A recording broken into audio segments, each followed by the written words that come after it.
By the way, can you just put your hand up? And we'll ask the student volunteers just to track you down and give you a bag. It's an important bag. You don't have to take it everywhere with you, but you can see what's inside it. We've got a name tag for you, a pen. I think we've got a pad of paper. I'm just looking what you've got there. We've got your schedule and a brochure for the Centre for India-Australia Studies. I'll ask you to refer to your schedule shortly because that gives you an idea of what to expect. I think a lot of you have a brief idea. Some of you are just like, what the hell's going on? But for those that are in the latter group, we'll figure it out by the end of today, hopefully. I just wanted to get the ball rolling today by welcoming you here today. I'm not the Vice-Chancellor. It says on your brochure that the Vice-Chancellor is here. He's not on campus today. You'll be meeting him hopefully later this week. My name is Starr. I've been at this uni for a few years. I've been living in India for about 9 years, but obviously from Australia, from Sydney, studied there, grew up there, and moved here about a decade ago. I've been working here, as I said, for 3 years, running this Centre for India-Australia Studies. This is the third edition, really, of this India Immersion program. I don't know, some of you might know people who have done it previously. Last year we also had students from Monach, Murdoch, ANU and UNSW participate in a similar 3-week program. We try to evolve it every year. But we welcome you here this year. It's a good way to hopefully start 2019 for all of you. Very cold, probably colder than some of you would have thought. Hopefully you're all rugging up, and because we've got a few evening activities throughout the weeks as well where it will be cold, so just make sure you rug up when those are on. I thought we'd start today with just a few introductions of the staff and faculty that are here, the student volunteers that are scattered around the room, so you can be familiar with the faces, of people. Your first port of call, I suppose, if there are any queries, because everyone here is pretty approachable, and we really do want to find out if there are any teething problems, like your hot water's not working and things like that. And I'll talk on that point a little bit later, because there inevitably will be a few little teething problems, but we're happy to iron those out with you. So that's a little bit about me. I haven't really given an introduction of myself before I pass to my colleagues here, but as I said, been here 9 years. I'm a practicing lawyer, so I used to work for a company called Clayton Utz in Australia before moving to a company called what was then Amachan Mangaldas, which is a top-tier law firm in India. For the law students here, we'll be visiting that firm, I think, next week as well, so you get an impression of how the law works in India. And I've been dabbling sort of in my own practice for the last number of years and in academia for the last few years at Jindal. I co-founded a thing called the Australia-India Youth Dialogue, which some of you might have heard about, and a few other things in the Australia-India space. So I'll be sharing a few stories with you in sessions later today, so I won't sort of eat up any more of your time now.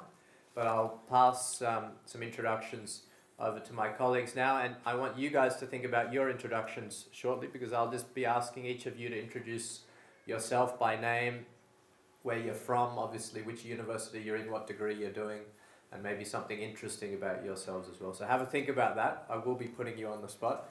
But I've seen all of your names on email lists, and I've been copied on numerous emails, but it'd be good to put sort of a face to everyone's name as well. But first of all, I'll pass it over to Lucknow to introduce yourself.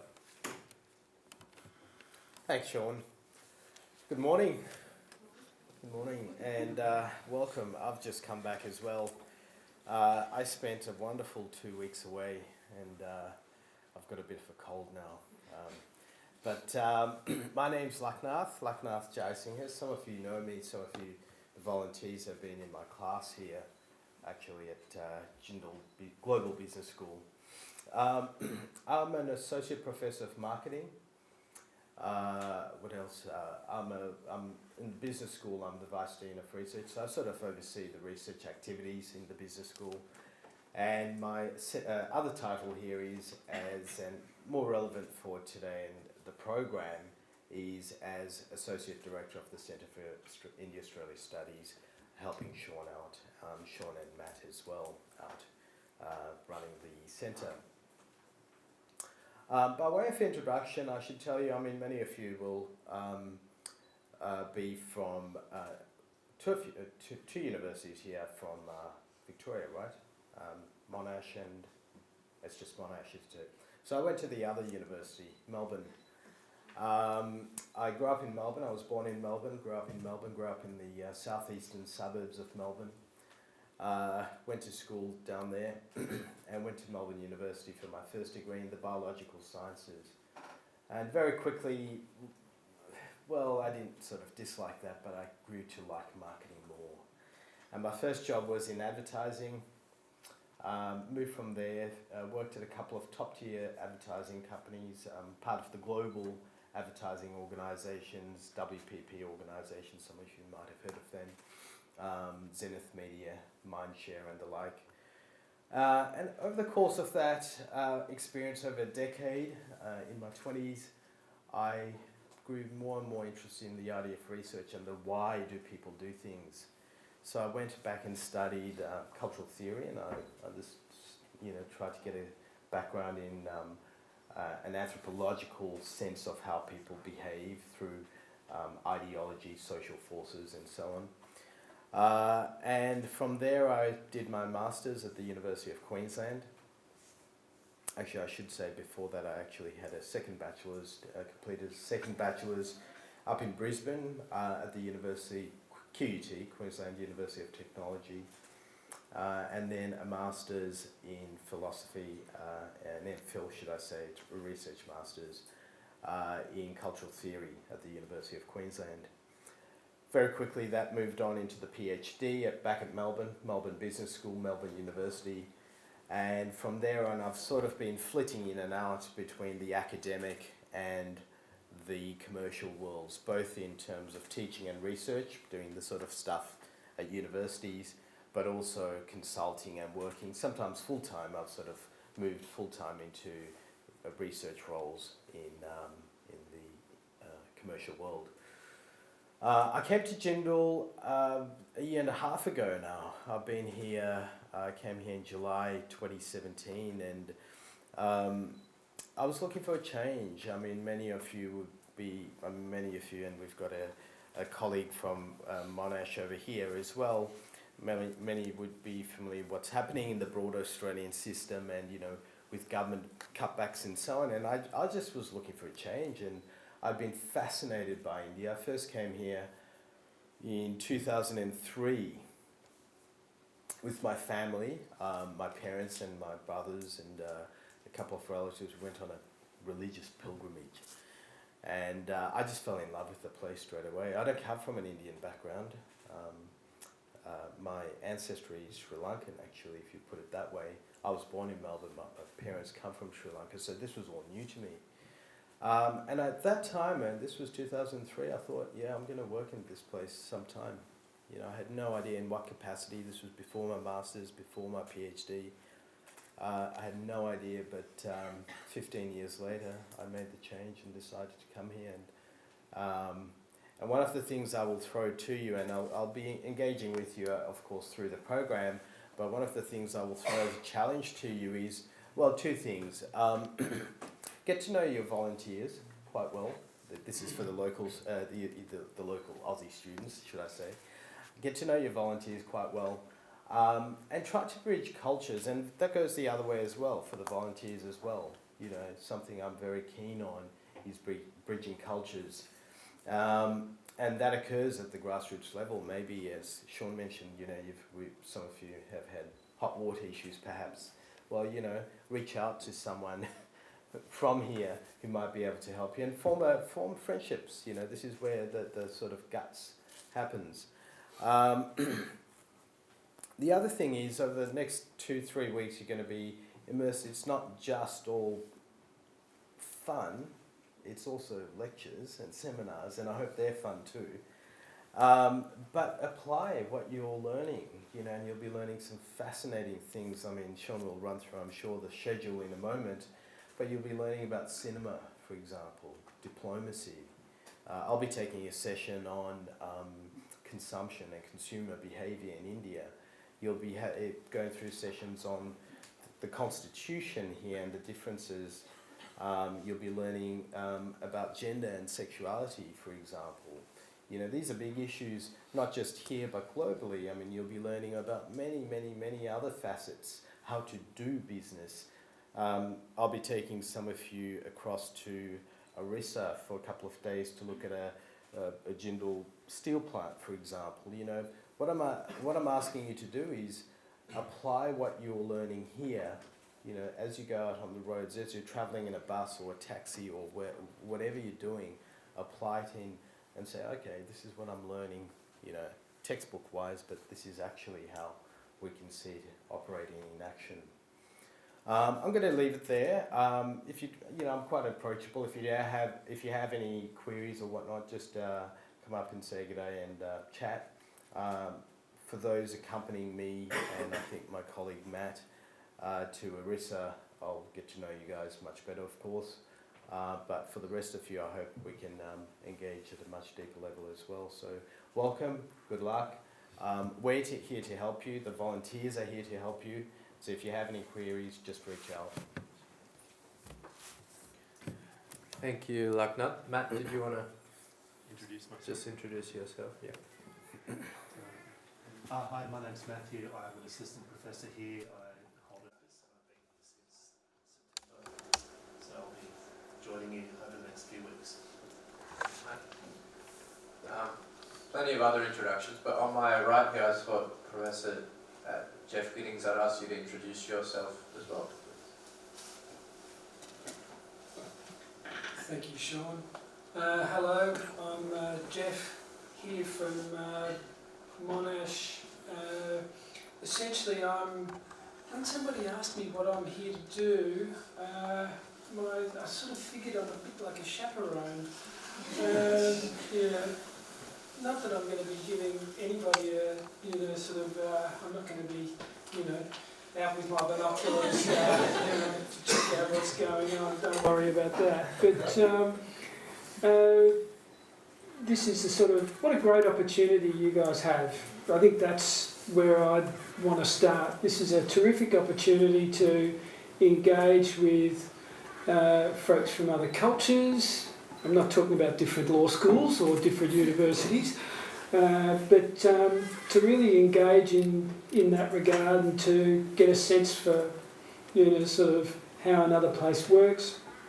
You'll all have your own personal motivations for participating, sort of things that you hope to get out of these sorts of programs.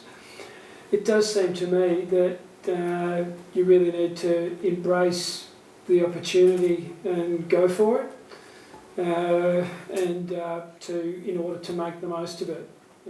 Don't come all this way and then just go, I'm not going to do anything just in case I get sick or whatever it might be. I don't think that that's the attitude. Don't go out looking to get sick, but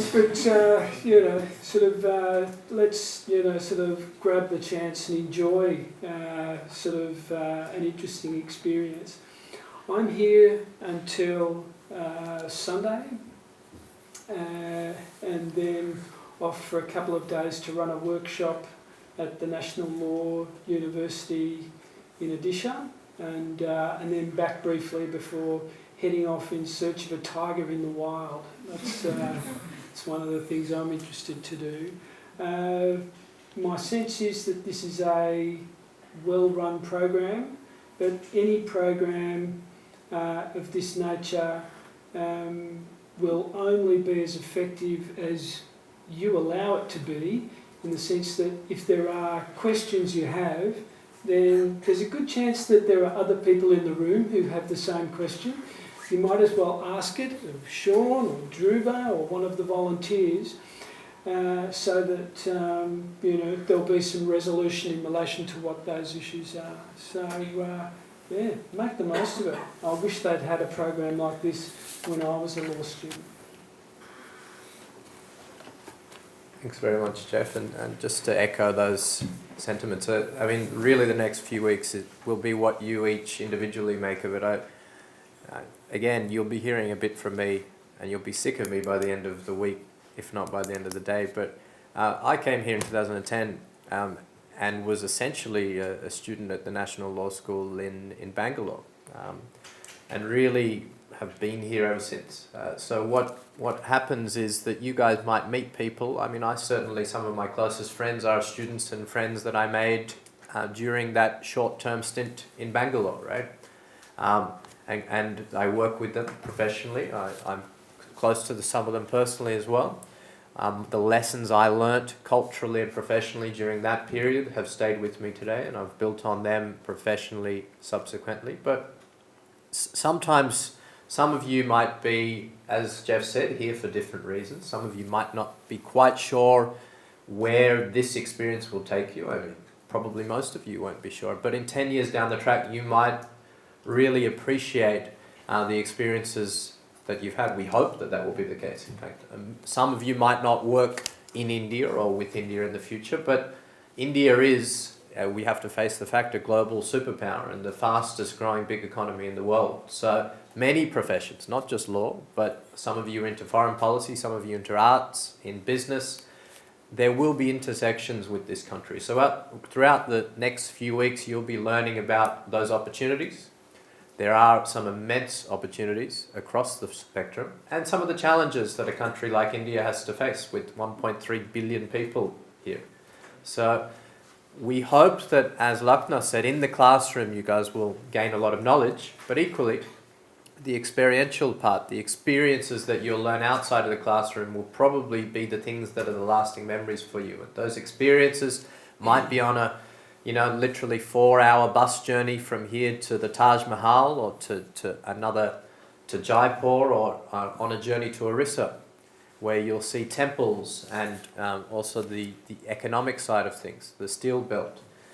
These experiences will be fantastic, but the people you meet equally will be, and the stories that the Jindal volunteers might share with you about their culture and their lives will be interesting lessons outside of the classrooms that we hope you embrace as well.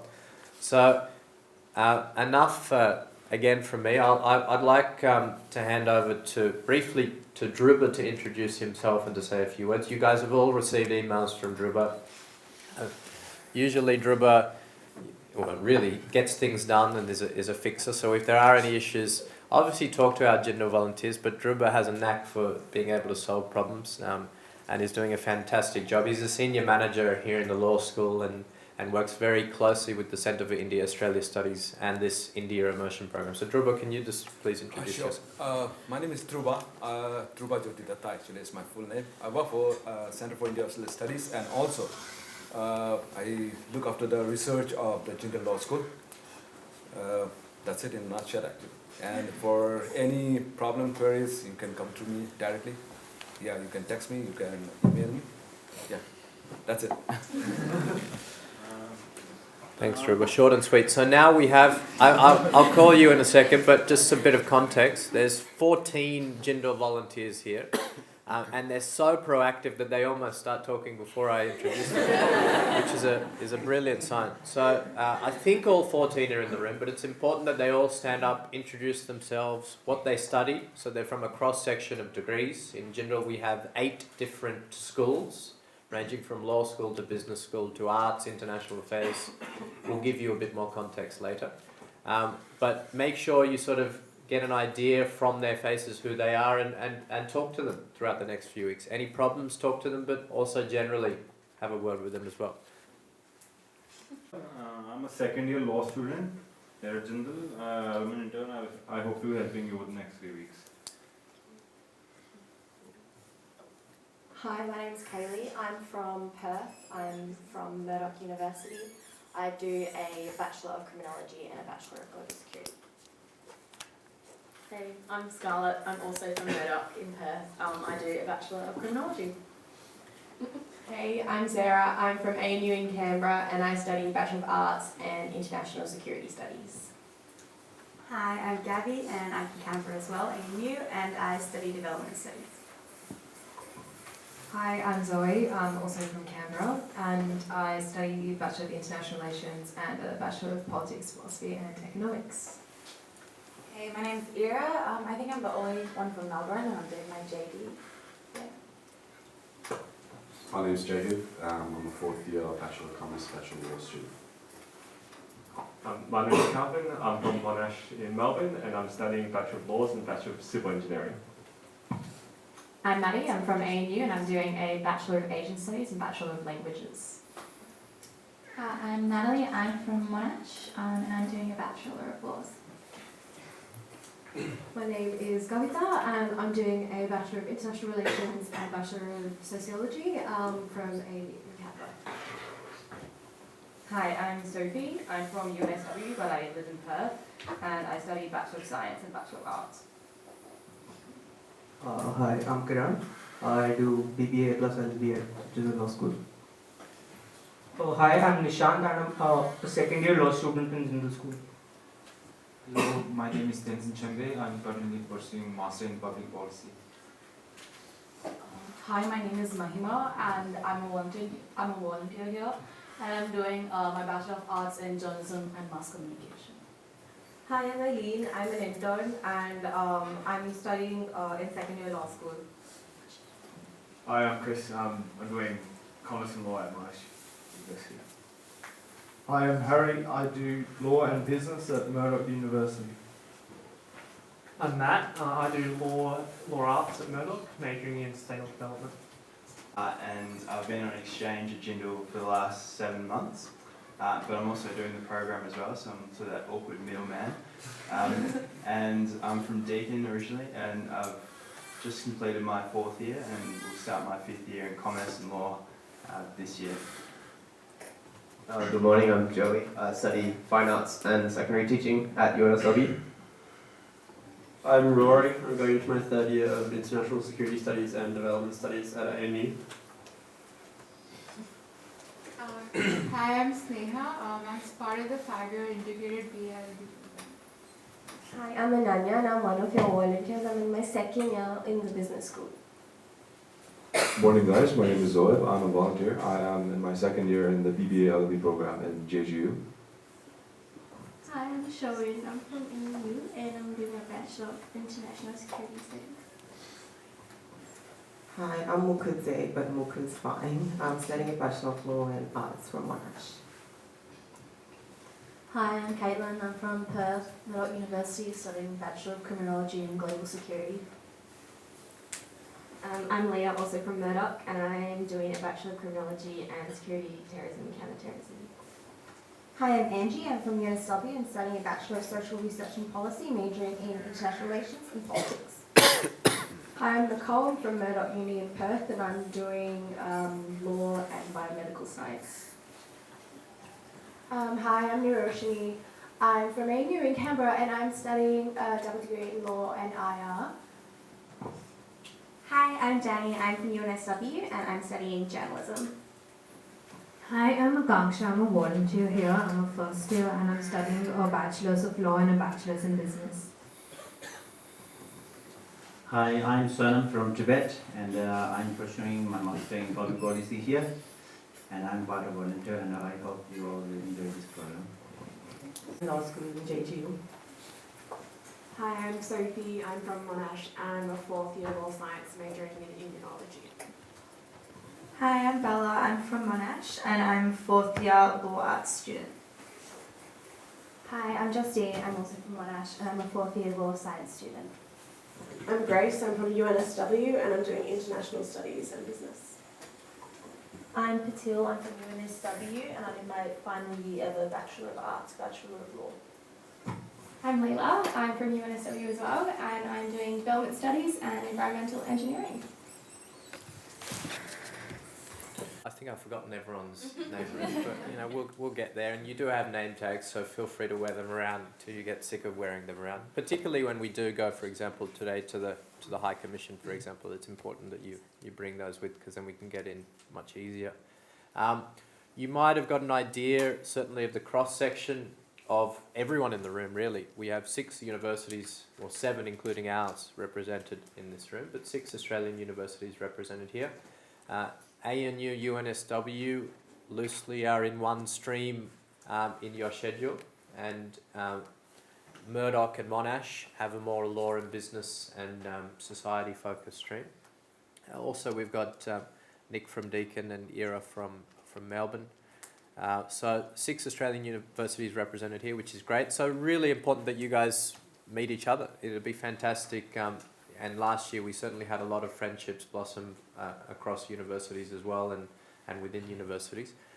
Within our 14 student volunteers, as you might have got a sense, there are a number of countries represented even within our student base here. A couple of Tibetan students who will share their stories with you in one of the sessions, but hopefully share their stories with you even throughout the course of the next few weeks. Also, one of our students is from the UAE, and a number of students are from all different parts of India. So another sort of, I guess, message that you will get over the course of the next few weeks is India is a very large and diverse country. So, we have students from all different states and all different parts of India. Many of them speak different languages at home. English, obviously, is the language of instruction here, so they're all fluent in English. They might be from different religions, different cultures, eat different foods, etc., etc. So they will all have different stories to share with you as a result. And I think it's important that you try and meet each and every one of them, if you can, certainly. You've all hopefully had a quick look inside your Jindal bags that we've given you. If your name tags have any errors or spelling mistakes on them, just let Dhruba know, at the end of this session. So have a quick look at that. ID cards? ID cards, it's with me. I will distribute. So Dhruba has an ID card for each of you, which he will distribute with you at the end of this. Abhi will do it. Yeah. So during this session, he'll just pick them up now. It's important that you keep that ID card with you. Because 2 people last year lost their wallets, and it helps us track. We don't track where you are, but someone can call a number and figure out that it's a Jindal person wallet. But more importantly, or maybe not more importantly, but importantly, security will let you in and out of campus. You can then identify yourself as a Jindal student for the next 3 weeks, basically. So it's basically a student ID card for the next few weeks. And our Jindal volunteers will have a similar card as well. A number of you have opted for mobile phones, Indian SIM cards rather, for the next few weeks as well. Dhruba has all of them, and we'll distribute them at the end of this session too. However, there is a cost of 1,300 rupees, I think it is, for that period. There are, and some of you might already have figured this out, there are a number of ATMs on the campus. If you don't know where they are, the student volunteers can show you. One of them is actually kind of right under us here. The other one's on the other side of this building as well. They are Indian bank ATMs, but your Australian card should work in them. So important to have a little bit of cash on you, but not too much. What does that mean? Probably no more than a couple of 1,000 rupees maximum on you when we're travelling from place to place, because you've got to be a bit wary. There aren't really pickpockets in places we're going, but sometimes there are crowded places where you have to be careful of your belongings. But we'll warn you and brief you before each of those trips. Today we're fine. Today we're on campus, and then we're taking a bus to the Australian High Commission, where I am hoping there will be no pickpockets, especially since the foreign minister's in town. So security is probably on lockdown. So that's a little bit of a briefing in terms of logistics, in terms of phones. So make sure you pick them up today. You all has everyone been connected to Wi-Fi on campus or not yet? Yeah. If you haven't, it's very easy. You can connect on your phone, laptops, tabs, whatever you've got. Ask a volunteer, they can help you with the logins. This whole campus is connected to Wi-Fi. It's pretty good Wi-Fi. It's much faster than it was probably a year ago. There was some huge upgrades here. You can imagine when there's, what is there now, 4,500 students and hundreds of faculty, live on this campus essentially, right? It's a fully residential campus that the internet gets a pretty good workout, so it needs to be pretty fast speeds. And since there's not 4,500 people, there's 50 people on campus at the moment. You guys get the benefits of that bandwidth for the next few weeks, as well as the campus to yourselves in a sense. Things will get a little bit busier in terms of faculty and students towards the end of your visit. It's a little bit of a quiet time of year now. There are some faculty and administrative staff, but most of our students essentially do internships in the uni breaks, and you'll hear these kind of stories from the JGU volunteers, but certainly my experience throughout law school and throughout university in Australia was that I worked while I studied, as many of you would also do. That concept is quite foreign to most Indian undergraduate students. The students here, my first year students for example, have about 25 to 30 contact hours per week. So that's like kind of school, right? So they're literally in class from, well, my students have from 8 until 6 with a few hours break in between. So it's pretty full on. And as a consequence, they live on campus and, I mean, really they can't work or intern until there's a 2-month university break, which they have now and then they have in the summer as well. So it's a very different structure. And we're very grateful for our interns and volunteers that are here now during their internship period and their break. They had the opportunity to leave campus for a while and they decided to stay here and meet you and interact with you. So you'll hear these kind of differences and stories and over the next few weeks. There are a lot of differences between Australia and India in terms of the education system, but I think you'll find over the next few weeks that there are also a lot of similarities. The first session we'll run today is about some of those differences and similarities. On that note though, well, I was going to turn to the schedule, but one thing, you know, one of the elephants in the room that some of you have found already is hot water, so we'll discuss that a little bit.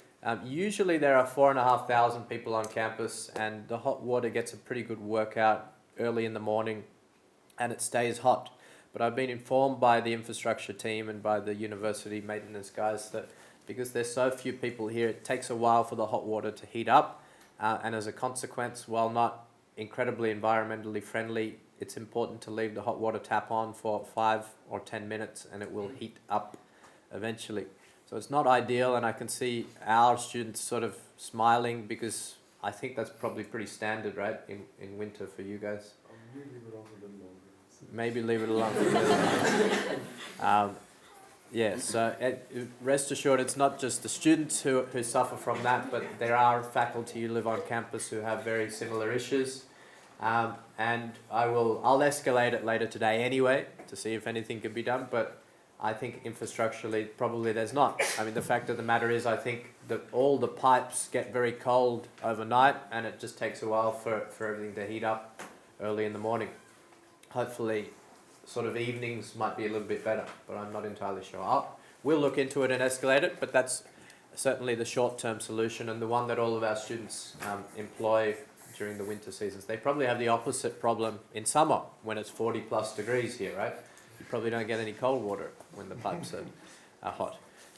So that's just one issue. Another one that we often get is, and Lucknoth and I were just talking about this, these classroom numbers and things are pretty confusing on campus. And what does T1 mean? What does T2 mean? You know, where do I find this? In fact, there are some sections of the university where you can walk. This is the academic block, by the way, where you can walk from here, where at the front of the academic block, you can walk on this level, you can walk all the way across, right?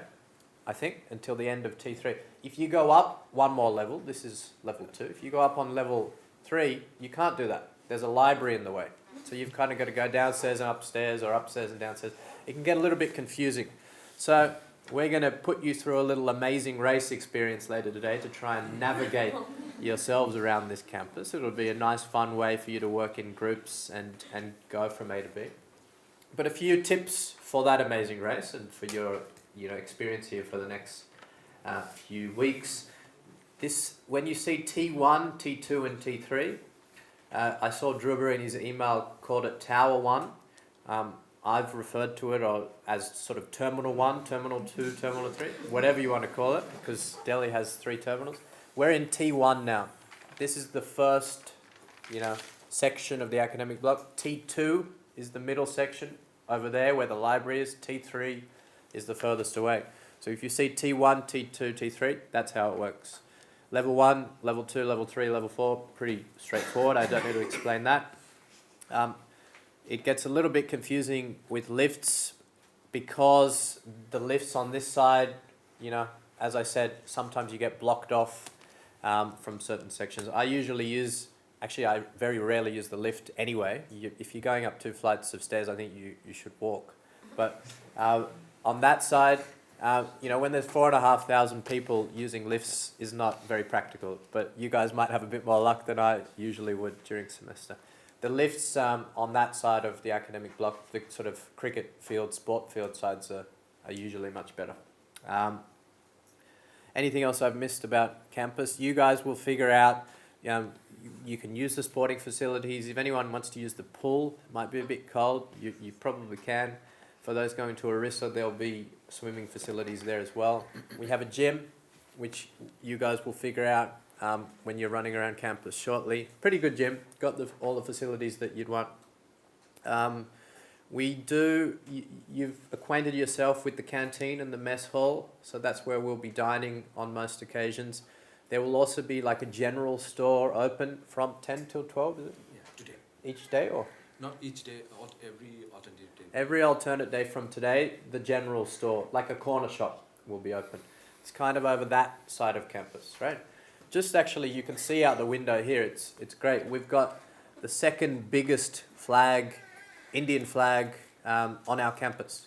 So I don't know if you can see it over here, but in your own time you'll see it. It's quite an impressive Indian flag. It weighs about 57 kilos and it takes a number of security guards to hoist up every morning. There's a huge story behind it, which usually our Vice-Chancellor would tell, but essentially our Chancellor, Naveen Jindal, is a billionaire steel magnate. We're going to his steel plants, or half of us will be going. He's the philanthropist who funded this university in honour of his father, and that's who it's named after, O.P. Jindal, whose picture's up the back. So Naveen Jindal fought what was called the Indian flag case. It was not legal for private citizens or any non-government body to fly a flag in India. And Naveen thought, this is ridiculous, I'm a proud Indian, I want to fly the flag. And he fought that all the way to the Supreme Court of India, which is the highest court in this country, and now runs the Flag Foundation, which sort of promotes, patriotism and the Indian flag. And he has this second biggest flag here, and the first biggest is based in a place in Delhi called Connaught Place, which some of you have seen or will see, hopefully in the next few weeks as well. But he won that case after 10 years of fighting that battle, and as a consequence flies very impressive Indian flag. So you'll be able to see that. We'll have a big ceremony on the 26th of January. Does anyone know the significance of 26th of January, apart from the Australian significance? Federation. Almost. Sorry? Indian Independence Day? Almost. That's a bit later in the year. Republic Day, that's right. So we've got Republic Day. It's in your schedules. No one's flipped through. Look at the 26th of January. So we've got a ceremony on 26th of January where we'll be hosting that flag. We've got a special guest coming. We'll also do an Australian flag raising ceremony. I think we're the only place in India, and certainly has been for the last couple of years, who does an Australia Day and Republic Day ceremony. So we'll be doing both ceremonies on 26th. Usually there's a massive parade in Delhi, which we can watch televised, because everything's blocked off. You don't really want to go near Delhi if you can, and it's ticketed event anyway. So I think last year a number of heads of state, prime ministers came. It's not confirmed who's coming yet this year. Yeah, I think they allegedly invited the White House to come, but then it all got swept under the carpet, and no one knows if there was an official, who revoked the invitation, did they not accept it, I don't know, it just went a bit hush-hush. So Trump is not coming, as far as anyone knows, if he's still president then. But, we'll probably hear a lot about the US, we'll hear a lot about other countries like China and whatnot in a number of the courses that we talk about over the next few weeks. So international affairs and where India fits in is extremely topical, even from an I'd say especially from an Australian perspective actually, given it's the geopolitics in our region as well. But I won't dwell on that now. I have a tendency to just digress on topics like this. My students will know that as well. So I was talking about classrooms. I'll now go and then I talked about Trump. That's how it works. A few do's and don'ts. We sent you a massive email of things to pack. We told you it was going to be cold. We told you all sorts of things. Fortunately or unfortunately, and unlike an Australian campus, this is a dry campus, so there's no alcohol on campus. And some of you are pouting and saying, how will I survive? Never fear, we do have a few trips outside of the campus. Not all of them will involve you boozing. We won't encourage that anyway. But there will be a couple of opportunities for you to have the odd glass of wine, for example. But certainly not on campus. In fact, and I will be frank about it, there were a few students on the Immersion program last year who were reprimanded for bringing alcohol on campus, and yeah, we want to avoid that happening again because we don't want to have to notify anyone offshore. So just be aware of that policy and the no smoking policy as well, and no illegal contraband items of any sort policy. I don't need to tell you not to commit crimes or be in possession of anything illegal, although some people have to be reminded from our student body, unfortunately. But just don't do anything wrong, essentially. And really, this is not about rules and things like that. It's about respecting a different culture and a different system. So we just ask you to respect the policies that are in place here, and if you do have any concerns about any policies or anything that anyone's telling you, just come and approach Dhruba or myself or Laknath or Matt or any of the volunteers if things are making you uncomfortable. We're happy to listen and discuss things. But it's important that we're pretty candid and frank about those kind of do's and don'ts. Well, I had a request last year. Can we have a yoga instructor to do some yoga? I think, we need a critical mass of people if we want to do a yoga class. So my suggestion is, what do you think, Dhruba? Should we pass a list around and people write? Yeah. So what I'm going to suggest is, if you think you might want to do, a couple of yoga sessions a week, they might be evening sessions if there's a free evening or a morning session. Write your name down. We'll just put a piece of paper. We do have. I think that's it. I think we have our critical mass based on some discussions. It's not a firm commitment, but at this stage, just guys, if I can have your attention, I can see there is certainly interest in that you're discussing it amongst yourselves. It's not a firm commitment at this stage.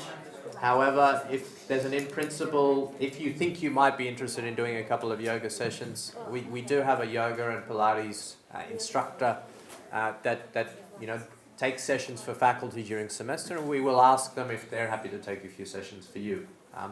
But she said, please make sure that there's interest before she stays back on campus, basically, right? So we'll pass that list around. We have.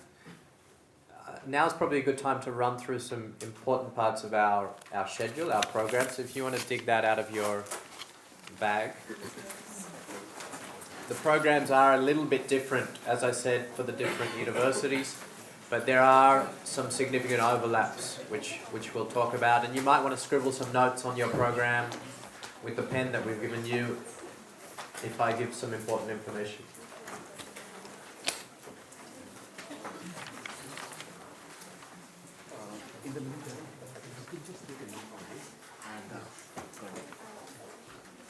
Right.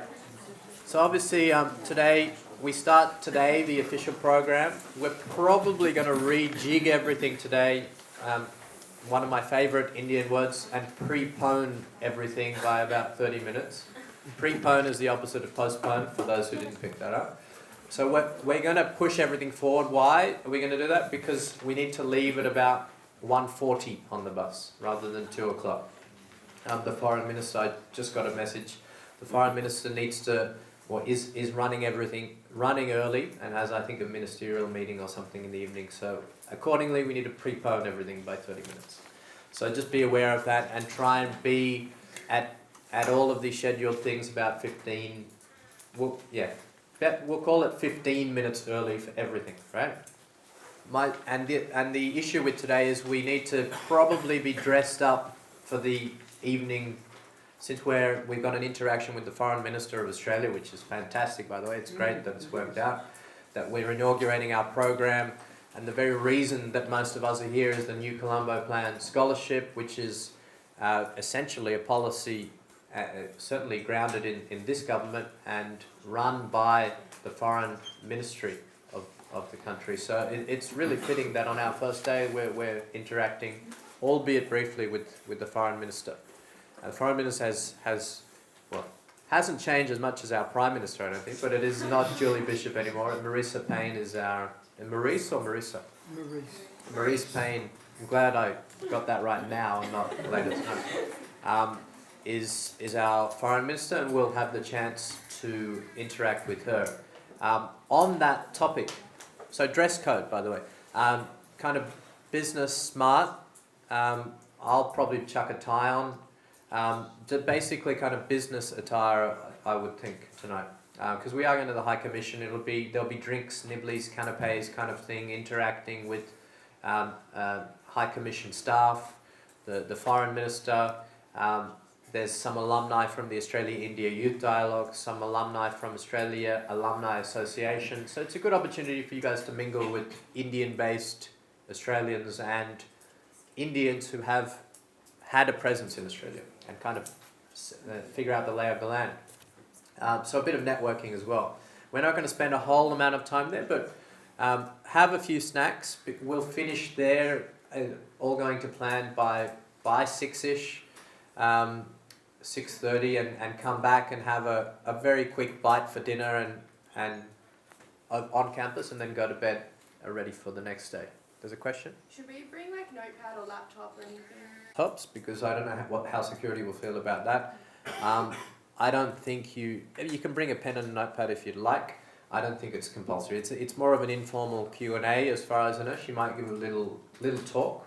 However, I have been asked by the High Commission that if you guys want there will be a Q&A, time permitting, and if people want to ask questions, that they should submit a question to me today, and I will, with your name and university and question, and I'll just fling that to the High Commission in advance, and they'll probably pick a few names from that list, if that makes sense, in the interest of time.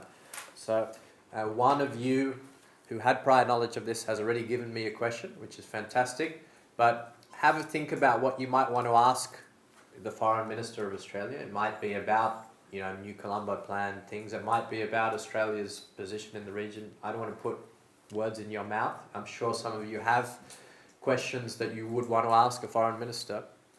Please note them down and give them to me by lunchtime, ideally, if you can. So have a few hours to think about that. But certainly by the time we board the bus, I'll need those questions, because they'll probably want to vet some of them and pick some of them, essentially. So does anyone have any questions on the question procedure? Hopefully it's pretty straightforward. So my advice is probably don't get dressed in business attire if you're not already until after your amazing race thing, because that seems a little bit counterproductive, running around in your business clothes. But as a consequence, our timelines today are going to be a little bit tight. Keeping in mind everything on day one is 15 minutes forward. It means we're going to finish this in 15 minutes, but it also means the windows of everything are a little bit tight. It'll be a short lunch today, especially for those who want to go and get changed, during that lunch break. But first of all, the first group that's doing kind of the tour and the amazing race will be the ANU UNSW guys. You guys would be welcome if you have time after that to get changed, because then you've just got a session in this room with me, followed by lunch.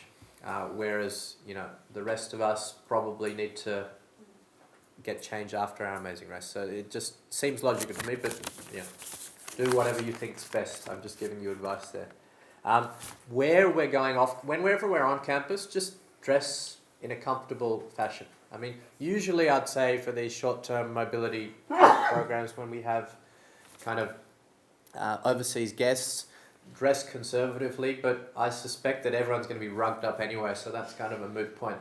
But, you know, if you are, for those that are travelling to a warmer climate, interstate, you know, either during, like those going to Orissa, or after, I mean, respect the culture and you know, dress a little bit more conservative than you might on a campus in Australia, for example. But by and large, you're all going to be rugged up. Try and stay rugged up. We're going out tomorrow night. I'll flick to tomorrow actually, to a place called Chokidani, which is kind of like mini Rajasthan for those who are familiar with India. It'll be, actually I don't want to give away any spoilers, but it'll be a nice experience of what maybe stereotypical Indian things you might think of. It'll be a fun night. We'll have dinner, we'll have thali there, basically sitting on the ground and tasting a few things on a plate. I'll give a few spoilers away. There may or may not be things like camels and snakes and things like that at this particular place. So it'll be good. As a consequence, we need to make sure we leave on time, 3 o'clock tomorrow. But since that will extend, I mean, it's about 30 minutes away. So 3:30, we'll stay there till about 8. Probably it'll start getting very cold by 8:30. So make sure you do rug up. And it might not be really cold at 3, but keep in mind that you're going to be out for a few hours as well. So that's really important. And there's, you know, make sure you're there on time for a bus. If it says bus departs at 3 o'clock, you know, don't aim to be, you know, at the bus at 3 o'clock. Get there 10 minutes early and board so that we can leave at 3 o'clock. Whenever we say we're going by bus somewhere, the bus leaves from basically the front of the academic block. So if you were to walk out of this room and turn left, there's some stairs down there, and the front of the academic block is where the bus goes. So when you all entered the campus and you saw the academic block for the first time, that's exactly where the bus leaves from. If you're still confused, just check with one of our volunteers. But that's where the bus will drop us and pick us up every time we're leaving, including today. So today can be the trial run for everyone there. We do have some early starts, but I'll get to that. I'm not going to run through all of the seminar sessions because they differ depending on the group. I might do a little bit of that for you guys later, but Friday again. So Thursday night we're off campus. Friday morning we leave campus again. We have a small campus in Delhi. That's great because we have access to a lot of different speakers for you on Friday. We've got you might have heard of Carnegie Institute. We've got someone speaking about South China Sea. Darshana's fantastic. She's going to be a really good seminar on basically what's happening in the South China Sea and how China's flexing its muscles there. Smita Sharma is a fantastic journalist. She's going to be talking about international affairs in an Indian context. And the former Consul General of India, Amit Dasgupta. He's also the director of UNSW currently in India. He's going to give us a lecture on diplomacy, more or less, also on that day. And that will be moderated by Smita, actually. After that, we're going to the Foreign Services Institute, which is where all the diplomats in India get trained. Not many people have the opportunity and privilege to be able to go and visit the Foreign Service Institute, but the delegation last year did, and the students really loved it. It was basically talking to the people who train the diplomats of this country. So we'll be able to do that, and all going to plan, we can go and have a quick, quiet drink at the High Commission on Friday evening and interact with some of the diplomats as well. So that rounds out this week, the next few days. Saturday, as you can imagine, you know, you'll be a little bit tired by the end of this week. Some of you are probably a little bit jet lagged already. Manage your sleep. That's one thing that I'll say, because we have a jam-packed schedule and there's a tendency for, you know, meeting new people and, you know, wanting to stay up chatting all night and, I don't know, watching Bollywood movies and playing board games, whatever it is that you want to do. Just make sure you're getting enough sleep every night because we do cram a lot in. Saturday is a good quiet day for you in the sense that, you know, we're on campus. We've got seminars on campus. All fantastic lecturers, of course. But mostly Jindal faculty, and as a consequence we can sort of remain here. Then Sunday, Monday, we're off campus again as a group. We're doing some Delhi tours on Sunday, so we'll see some of the historical and cultural sites of Delhi, which will be fantastic. Dress in a comfortable fashion, probably with good walking shoes, I would say, because we'll be walking around. The following day, same thing, dress in a comfortable way. We're going to the Taj Mahal the following day on the Monday.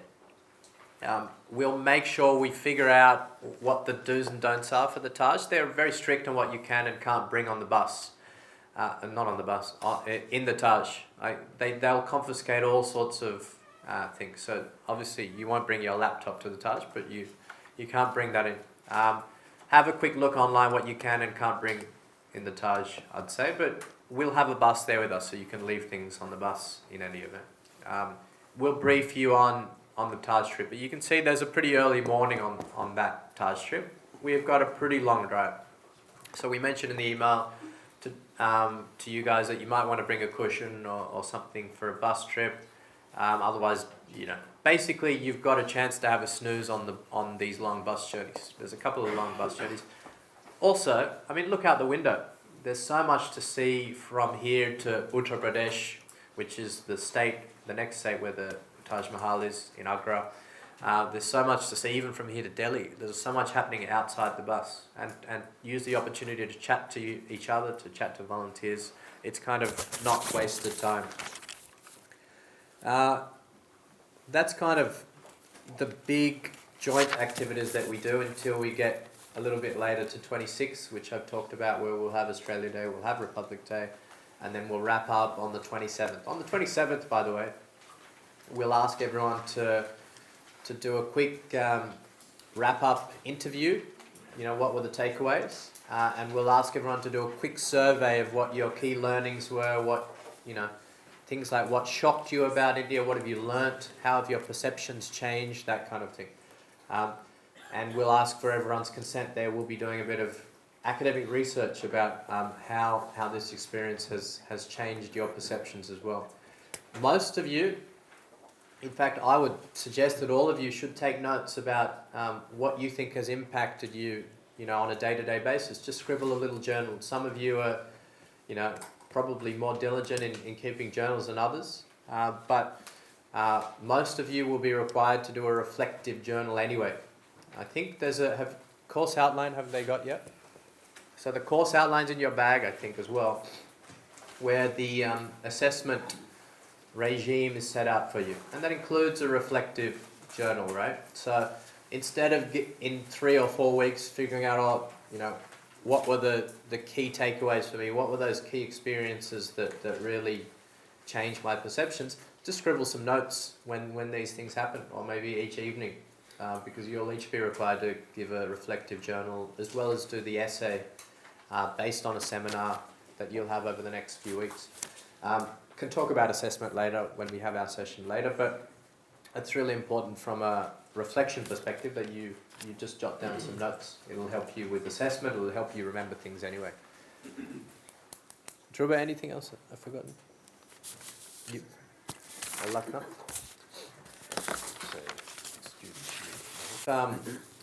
If you guys need help for anything, who do you contact? I'm not going to say like there's an escalation matrix or anything. Talk to the volunteers in the first instance, talk to me, talk to any of us, really. You don't have to talk to them and then us. You've got Dhruva's number, in fact, on an email. Talk to Dhruva, talk to the Jindal volunteers, talk to us. We have a full-time medical centre on campus, so if there is any medical issue, please tell us, but also feel free to walk over by yourselves or with a volunteer. It would be great if you did let us know, but the medical centre is just there on campus. We hope that you won't have to use it, but it's there in case you do need it. Another elephant in the room, although it's, touch wood, not as bad as it was last year, at this stage last year, the air can get a bit bad, for want of a better word.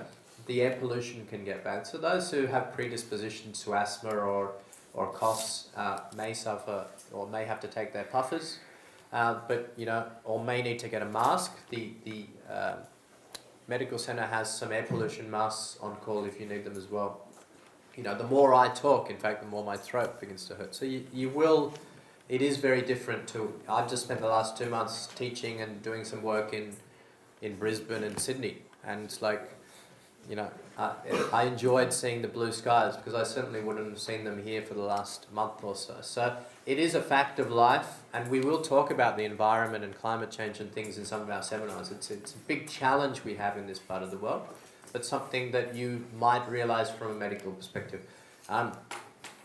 Without identifying any individuals, a couple of you identified that you have certain allergies, some more severe than others. If you could just, after this session, just come and approach me, we will notify the medical centre, but it'll be useful for us to just talk to you about the measures we've taken, particularly for those with nut allergies, about food on campus and just how to be careful when we're off campus, and what precautions that you guys are taking as individuals. So if you could just quietly come and see me after this, that would be useful as well.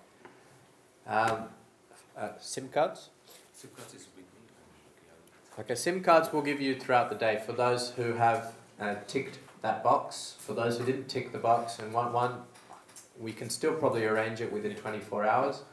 But please make sure that you do pay that 1,300 rupees to Dhruba directly, and he'll make a note of that separately. Did you have any questions? No? And that pretty much on time, if you consider we're running 15 minutes early for everything, so just amend your programs. We're going to wrap up now, and actually, Kashish, you're running the amazing race, and it's all ready to roll.